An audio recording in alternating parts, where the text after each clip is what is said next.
Good morning, good afternoon, good evening. Welcome to Raven's Readings. This is Chapter 11 of The Inimitable Jeeves by P.G. Wodehouse. I'll be reading from the classics such as this on Tuesdays and my own stories on Fridays. Bertie and Jeeves are now back from New York, comfortable in their snug flat, and Agatha is not on the warpath, and Bingo is in love, again. If you subscribe to my newsletter, you'll get notified of my updates as soon as they're ready. If you enjoy this reading or have other classics you'd like to hear, leave me a comment. Chapter 11, Comrade Bingo. The thing really started in the park, at the Marble Arch end, where weird birds of every description collect on Sunday afternoons and stand on soapboxes and make speeches. It isn't often you'll find me there, but it so happened that on the Sabbath, after my return to the good old metrop, I had call to pay in Manchester Square, and taking a stroll round in that direction so as not to arrive too early, I found myself right in the middle of it. Now that the Empire isn't the place it was, I always think the park on a Sunday is the centre of London, if you know what I mean. I mean to say that's the spot that makes the returned exile really sure he's back again. After what you might call my enforced sojourn in New York, I'm bound to say that I stood there fairly lapping it all up. It did me good to listen to the lad's giving tongue and realize that all had ended happily and Bertram was home again. On the edge of the mob farthest away from me, a gang of top-hatted chappies were starting an open-air missionary service. Near at hand, an atheist was letting himself go with a good deal of vim, though handicapped a bit by having no roof to his mouth, while in front of me there stood a little group of serious thinkers with a banner labeled Heralds of the Red Dawn. And as soon as I came up, one of the heralds, a bearded egg in a slouch hat and a tweed suit, was slipping it into the idle rich with such breadth and vigor that I paused for a moment to get an earful. While I was standing there, somebody spoke to me. "Mr. Worcester, surely?" Stout chappie. Couldn't place him for a second. Then I got him. Bingo Little's uncle, the one I had lunch with at the time when young Bingo was in love with that waitress at the Piccadilly bun shop. No wonder I hadn't recognized him at first. When I had seen him last, he had been a rather sloppy old gentleman coming down to lunch, you remember, in carpet slippers and a velvet smoking jacket, whereas now dapper simply wasn't the word. He absolutely gleamed in the sunlight in a silk hat, morning coat, lavender spats, and sponge-bag trousers as now worn. Dressy to a degree. "Oh, hello," I said. "Going strong?" "I am in excellent health, I thank you. And you?" "In the pink," I said. "Just been over to America." "Ah, collecting local color for one of your delightful romances?" "Eh?" I had to think a bit before I got on to what he meant. Then I remembered the Rosie M. Banks business. "Oh, no," I said. "Just felt I needed a change. Seen anything of Bingo lately?" I asked quickly, being desirous of heading the old thing off what you might call the literary side of my life. "Bingo," he said. "Your nephew." "Oh, Richard. No, not very recently. Since my marriage, a little coolness seems to have sprung up." "Oh, sorry to hear that. So you're married since I saw you, what? Mrs. Little all right?" "My wife is happily robust, but, not Mrs. Little. Since we last met, a gracious sovereign has been pleased to bestow on me a signal mark of his favor in the shape of a peerage. On the publication of the last honors list, I became Lord Bittlesham." "By Jove, really? I say, heartiest congratulations. That's the stuff to give the troops, what? Lord Bittlesham. Why, you're the owner of Ocean Breeze." He smiled. "Yes, marriage has enlarged my horizon in many directions. My wife is interested in horse racing, and I now maintain a small stable. I understand that Ocean Breeze is fancied, as I am told the expression is, for a race which will take place at the end of the month at Goodwood, the Duke of Richmond's seat in Sussex." "Oh, the Goodwood Cup," I said. "Rather. I've got my chemise on it, for one." "Indeed. Well, I trust the animal will justify your confidence. I know little of these matters myself, but my wife tells me that it is regarded in knowledgeable circles as what I believe is termed a snip. At this moment, I suddenly noticed that the audience was gazing in our direction with a good deal of interest, and I saw that the bearded chap was pointing at us. "Yes, look at them, drink them in," he was yelling, his voice rising above the perpetual motion fellows and beating the missionary service all to nothing. "There you see two typical members of the class which has downtrodden the poor for centuries, idlers, non-producers. Look at the tall, thin one with the face like a motor mascot. Has he ever done an honest day's work in his life? No, a prowler, a trifler, and a bloodsucker. And I bet he still owes his tailor for those trousers." He seemed to me verging on the personal. I didn't think a lot of it, but old Bittlesham, on the other hand, was pleased and amused. "Oh, a great gift of expression these fellows have," he chuckled. "Very trenchant." "And the fat one," proceeded the other chappie. "Don't miss him. Do you know who that is? That's Lord Bittlesham. One of the worst. What has he ever done except eat 4 square meals a day? His God is in his belly, and he sacrifices burnt offerings to it. If you opened that man now, you would find enough lunch to support 10 working-class families for a week." "Well, that's rather well put," I said, but the old boy didn't seem to see it. He had turned a brightest magenta and was bubbling like a kettle on the boil. "Come away, Mr. Wooster," he said. "I'm the last man to oppose the right of free speech, but I refuse to listen to this vulgar abuse any longer." We liked it with quiet dignity, the chappie pursuing us with his foul innuendos to the last. Dashed embarrassing. Next day I looked in at the club and found young Bingo in the smoking room.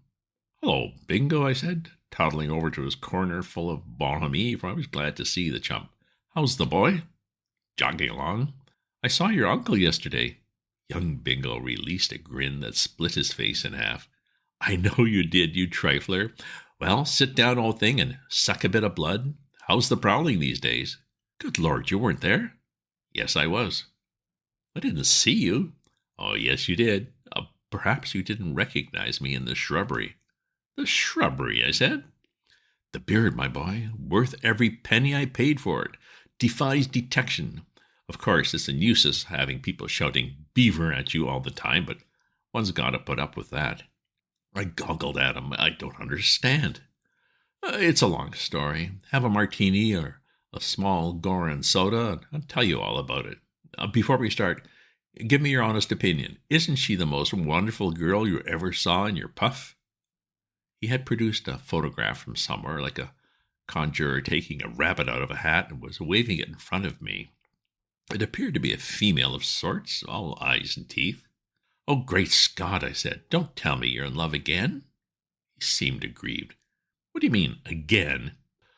"Well, to my certain knowledge, you've been in love with at least half a dozen girls since the spring, and it's only July now. There was that waitress, and Honoria Glossop, and—" "Oh, tush," he said, "not to say pish. Those girls, mere passing fancies. This is the real thing." "Where did you meet her?" "On top of a bus. Her name is Charlotte Corday Robotham." "Oh, my God, Bingo."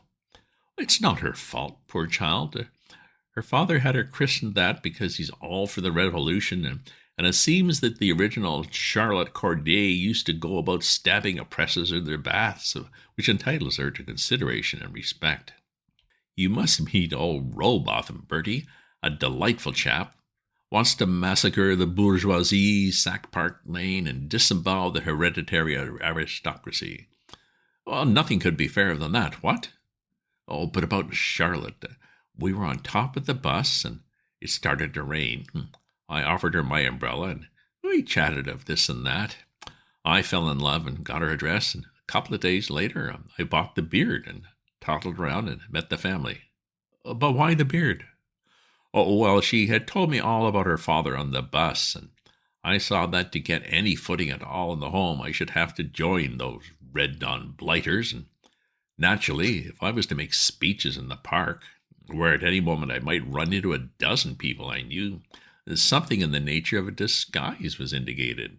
So I bought the beard, and by Jove, old boy, I've become dashed attached to the thing. When I take it off to come in here, for instance, I feel absolutely nude.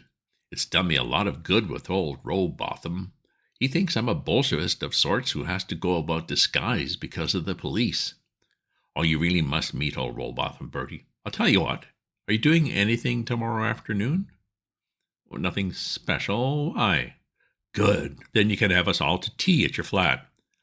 I had promised to take the crowd to Lyon's Popular Cafe after a meeting we're holding down in Lambeth, but I can save money this way, and believe me, laddie, nowadays, as far as I'm concerned, a penny saved is a penny earned. My uncle told you he got married?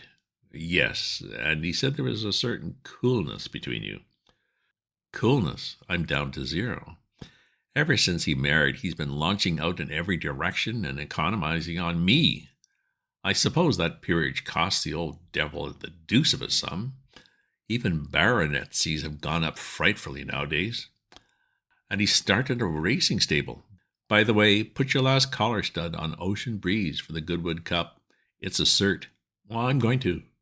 It can't lose, he said. I mean to win enough on it to marry Charlotte with. You're going to Goodwood, of course? Rather. So are we. We're holding a meeting on Cup Day, just outside the paddock. But I say, aren't you taking frightful risks? Your uncle's sure to be a Goodwood. Suppose he spots you. He'll be fed to the gills if he finds out that you're the fellow who ragged him in the park.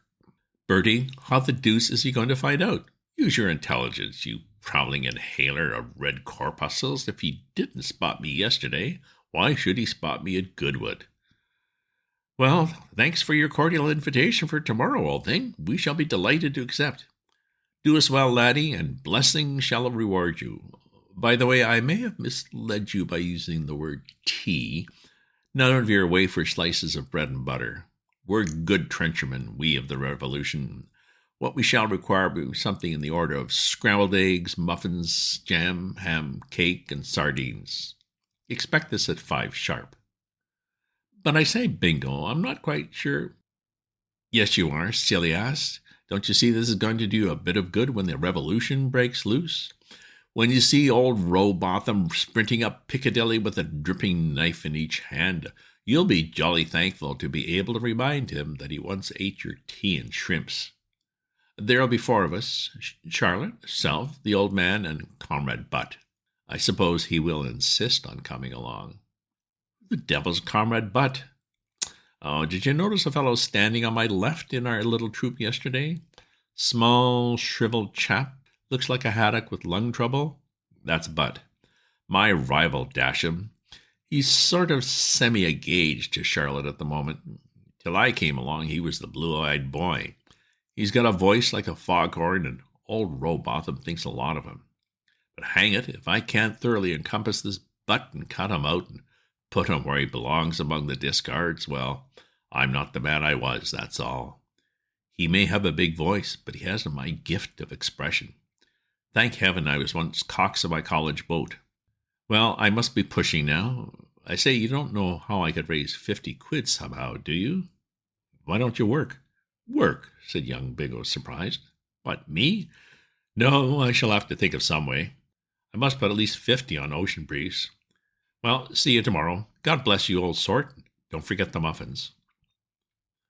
I don't know why, ever since I first knew him at school, I should have felt a rummy feeling of responsibility for young Bingo.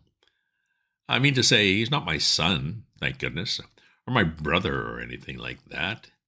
He's got absolutely no claim on me at all, and yet a large-sized chunk of my existence seems to be spent in fussing over him like a bawling old hen and hauling him out of the soup. I suppose it must be some rare beauty in my nature or something. At any rate, this latest affair of his worried me. He seemed to be doing his best to marry into a family of pronounced loonies, and how the deuce he thought he was going to support even a mentally afflicted wife on nothing a year beat me. Old Bittlesham was bound to knock off his allowance if he did anything of the sort, and with a fellow like young Bingo, if he knocked off his allowance, you might just as well hit him on the head with an axe and make a clean job of it. Jeeves, I said, when I got home, I'm worried. Sir? About Mr. Little. I won't tell you about it now, because he's bringing some friends of his to tea tomorrow, and Then you will be able to judge for yourself. I want you to observe closely, Jeeves, and form your decision. Very good, sir. And about the tea, get in some muffins. Yes, sir. And some jam and ham, cakes, scrambled eggs, and 5 or 6 wagon loads of sardines. Sardines, sir, said Jeeves with a shudder. Sardines. There was an awkward pause. Don't blame me, Jeeves, I said. It's not my fault. No, sir. Well, that's that. Yes, sir. I could see the man was brooding tensely. I've found, as a general rule in life, that the things you think are going to be the scaliest nearly always turn out not to be so bad after all, but it wasn't that way with Bingo's tea party. From the moment he invited himself, I felt that the whole thing was going to be blue around the edges, and it was. I think the most gruesome part of the whole affair was the fact that, for the first time I'd known him, I saw Jeeves come very near to being rattled. I suppose there's a chink in everyone's armor, and young Bingo found Jeeves's right at the drop of the flag when he breezed in with 6 inches or so of brown beard hanging onto his chin. I'd forgotten to warn Jeeves about the beard, and it came on him absolutely out of a blue sky. I saw the man's jaw drop, and he clutched at the table for support. I don't blame him, mind you. Few people have ever looked fouler than young Bingo in the fungus. Jeeves paled a little, and then the weakness passed, and he was himself again, but I could see that he'd been shaken. Young Bingo was too busy introducing the mob to take much notice. They were a very low-grade C3 collection. Comrade Butt looked like one of the things that come out of dead trees after the rain. Moth-eaten was the word I should have used to describe old Robotham, and as for Charlotte, she seemed to take me straight into another and a dreadful world. It wasn't that she was exactly bad-looking. In fact, if she had knocked off starchy foods and done Swedish exercises for a bit, she might have been quite tolerable, but there was just too much of her. Billowy curves, well-nourished perhaps, expresses it best. Well, she may have had a heart of gold. The thing you noticed about her first was that she had a tooth of gold. I knew that young Bingo, when in form, could fall in love with practically anything of the other sex, but this time I couldn't see any excuse for him at all. My friend Mr. Wooster, said Bingo, completing the ceremonial. Old Robotham looked at me, and then he looked round the room, and I could see he wasn't particularly braced. There's nothing of absolutely oriental luxury about the old flat, but I have managed to make myself fairly comfortable, and I suppose the surroundings jarred him a bit. Mr. Wooster, said old Robotham. May I say Comrade Wooster? Beg your pardon? Are you of the movement? Well, do you yearn for the revolution? Well, I don't know exactly that I yearn. I mean to say, as far as I can make out, the whole hub of the scheme seems to be to massacre coves like me, and I don't mind owning I'm not frightfully keen on the idea. But I'm talking him round, said Bingo. I'm wrestling with him. A few more treatments ought to do the trick. Old Robotham looked at me doubtfully. Comrade Little has great eloquence, he admitted. I think he talks something wonderful, said the girl, and young Bingo shot a glance of such succulent devotion at her that I reeled in my tracks. It seemed to depress Comrade Butt a good deal, too. He scowled at the carpet and said something about dancing on volcanoes. Tea, Pa, said Charlotte, starting at the word like the old war horse who hears the bugle, and we got down to it. Funny how one changes as the years roll on. At school, I remember, I would cheerfully have sold my soul for scrambled eggs and sardines at 5 in the afternoon, but somehow, since reaching man's estate, I had rather dropped out of the habit. I'm about to admit I was appalled to a goodish extent at the way the sons and daughter of the revolution shoved their heads down and went for the foodstuffs. Even Comrade Butt cast off his gloom for a space and immersed his whole being in scrambled eggs, only coming to the surface at intervals to grab another cup of tea. Presently the hot water gave out, and I turned to Jeeves. More hot water? Very good, sir. Hey, what's this? What's this? Old Robotham had lowered his cup and was eyeing us sternly. He tapped Jeeves on the shoulder.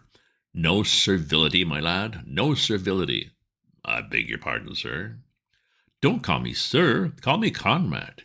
Do you know what you are, my lad? You're an obsolete relic of an exploded feudal system." "Very good, sir." "If there's one thing that makes the blood boil in my veins—" "Have another sardine," chipped in young Bingo, the first sensible thing he'd done since I'd known him. Old Robotham took 3 and dropped the subject, and Jeeves drifted away.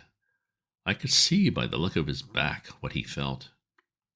At last, just as I was beginning to feel that it was going on forever, the thing finished. I woke up to find the party getting ready to leave, and sardines and about 3 quarts of tea had mellowed old Robotham. There's quite a genial look in his eye as he shook my hand. "I must thank you for your hospitality, Comrade Wooster," he said. "Oh, not at all, only too glad." "Hospitality," snorted the man Butt, going off in my ear like a depth charge. He was scowling in a morose sort of manner at young Bingo and the girl, who were giggling together by the window. "I wonder the food didn't turn to ashes in our mouths. Eggs, muffins, sardines, all wrung from the bleeding lips of the starving poor." "Oh, I say, what a beastly idea." "I will send you some literature on the subject of the cause," said old Robotham, "and soon, I hope, we shall see you at one of our little meetings." Jeeves came in to clear away and found me sitting among the ruins. It was all very well for Comrade Butt to knock the food, but he had pretty well finished the ham, and if you shoved the remainder of the jam into the bleeding lips of the starving poor, it would hardly have made them sticky. "Well, Jeeves," I said, "how about it?" "I would prefer to express no opinion, sir."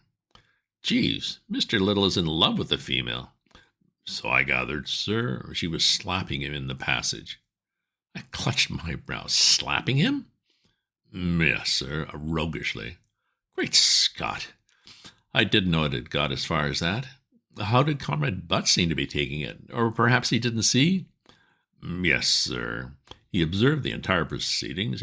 He struck me as extremely jealous." "I don't blame him. Jeeves, what are we to do?" "I could not say, sir." "It's a bit thick." "Very much so, sir." And that was all the consolation I got from Jeeves. The end. Has Bingo gone too far this time? Will Jeeves refuse to even get involved in this mess? Stay tuned for the next episode in this series, Chapter 12, Bingo Has a Bad Goodwood. If you subscribe to my newsletter, you'll get notified of my updates as soon as they're ready. If you enjoy this reading or have other classics you'd like to hear, leave me a comment. And check out my other posts on my Substack at ravensview.substack.com. And remember to share this with your friends. Ta-ta for now.